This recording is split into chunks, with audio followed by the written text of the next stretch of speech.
இன்றைய நாளொரு சிந்தனை நிகழ்ச்சிக்கு உங்களை வரவேற்கின்றேன். இன்றைய நாளொரு சிந்தனை நிகழ்ச்சியில் நாங்கள் பார்க்க போவது, இன்றைய காலகட்டத்தில் மனித இனம் இருளிலே நடக்கின்றது. இருள் என்பது வியாதி, துன்பம், வேதனை, சந்தோஷமின்மை, இப்படியாக இருள் ஒரு மனிதனையும் சூழ்ந்திருக்கின்றது.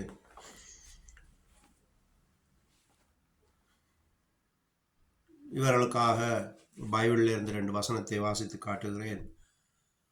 ஒன்று யோவான் 1:9 வாசிச்சிங்கன்னு சொன்னால், உலகத்திலே வந்து எந்த மனுஷனையும் பிரகாசிக்கிற ஒளியே அந்த மெய்யான ஒளி.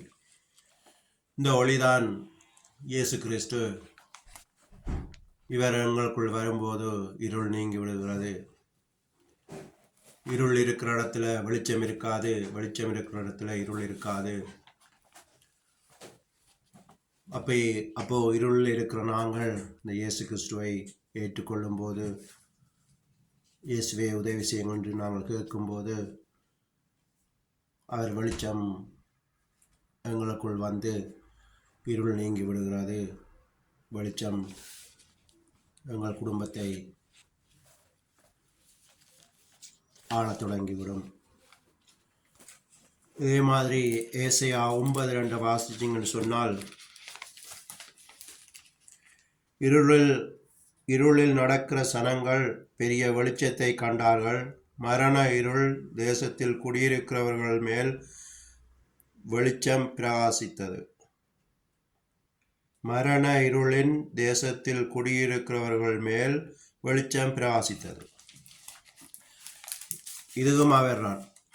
இயேசு கிறிஸ்து வரும்போது வெளிச்சம் எங்களுக்குள்ளே பிரகாசிக்கிறது.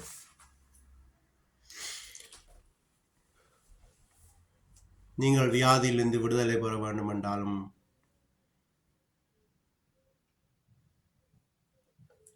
இல்லாவிட்டால் வியாதி, கஷ்டம், துன்பத்திலிருந்து விடுதலை ஆகி சமாதானம் வேண்டும் என்று சொன்னாலும், நீங்கள் இயேசு கிறிஸ்துவே எங்களுக்கு உதவி செய்யுங்கள், எங்களுக்கு விடுதலை தாங்கன்னு சொல்லி கேட்கும்போது, அந்த ஒளி உங்களுக்குள்ளே வந்து உங்களை பிரகாசிக்க வைக்கின்றது.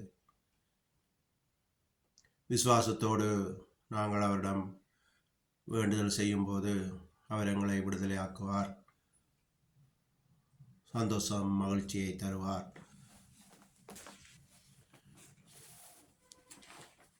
உங்கள் குடும்பமும் உங்கள் சந்ததியும் ஆசீர்வதிக்கப்படும்.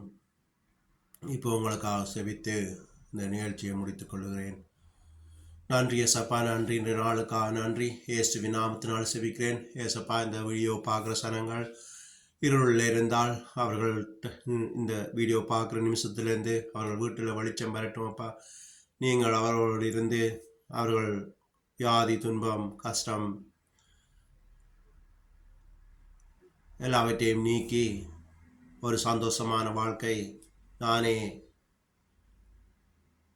சுமை சுமந்து சோர்ந்திருப்போரே எல்லாரும் என்னிடம் பாருங்கள், உங்களை நான் இளைப்பாற்றுவேன் என்று சொன்ன தேவன், நீங்கள் அவர்களோடு இருந்து அவர்களுக்கு இளைப்பாறுதலை கொடுங்கள். உலகம் தர முடியாத சமாதானத்தை நான் தருவேன் என்று சொன்னீங்கள். இந்த குடும்பங்கள் பார்க்குற ஒரு குடும்பமும் சமாதானத்தோடு வாழ இயேசு கிறிஸ்துவின் நாமத்தினாலே செபிக்கிறேன். ஆமேன், ஆமேன்.